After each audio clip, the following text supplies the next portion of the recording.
behind me is a stadium belonging to a club that was the first of its kind in the Champions League. The club in question no longer exists. The club, which was formed 120 years ago, was most recently known as VSS Kosice, based in eastern Slovakia in the country's second largest city. The ground had a capacity listed as 9,000, but with previous matches reaching highs of over 10,000. The club was written into history during the 97-98 season of the Champions League, wherein Kosice became the first Slovak team ever to reach the group stage of the competition. But in doing so, they'd faced previous winners in Juventus, Man United and Feyenoord, which had forced them to succumb to being the first club in the competition's history to register 0 points.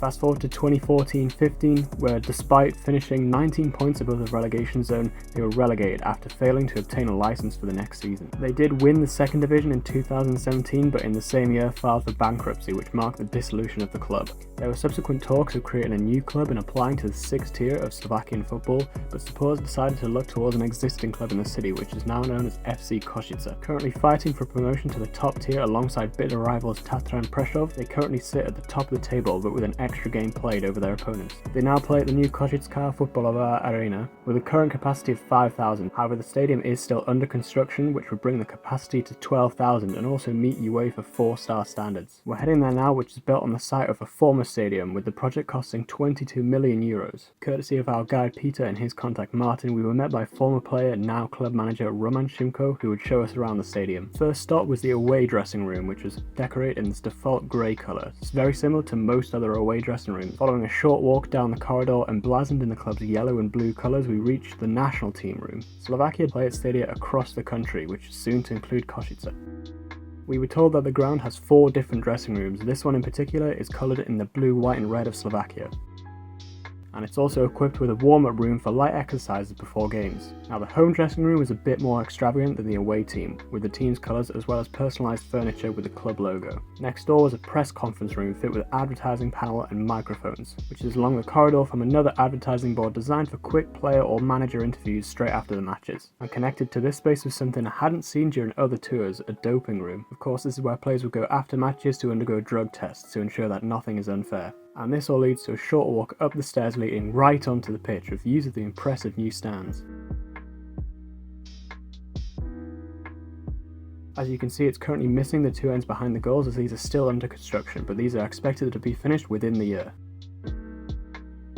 As we head back inside, we see the referee room where we find a substitute sign. The stadium has previously been equipped with VAR functioning, as it did feature Europa League games as the stadium hosted Ukraine's FC Dnipro. Upstairs was the VIP area, starting with silver, and this comes with a nice view of the pitch from above. On the other side of the floor was the upgraded VIP Gold with free snacks and drinks, both coming with padded seats. Both VIP passes would cost less than the average Premier League ticket. Next was the journalist room, where journalists and members of the press could connect to social media and charge their devices ahead of match coverage, and of course a commentary box with a nice view of the pitch was connected there too. After that, we head along to Roman's personal office with memorabilia of many clubs, including a pennant of Miskolc's Diósgyőr in Hungary, which I also visited.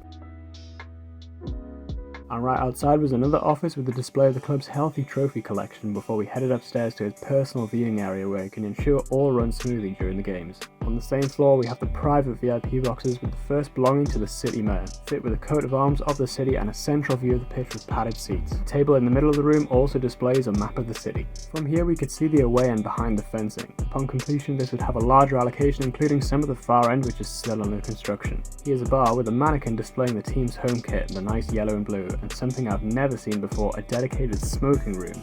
Rest assured we were told it had good air conditioning. Along another corridor featuring a familiar face in the Nemanja Matic, former Premier League player for Chelsea and Manchester United. As we head to the final stop of the tour, the merchandise storage, where I had to buy a few goodies. Which unfortunately does bring the end of the video. A special thanks to everyone involved for the fantastic tour. I definitely plan to return to watch a match in the completed ground in all of its glory. Best of luck to everyone at Kosice for the season ahead, which will hopefully be in the top tier of Slovak football.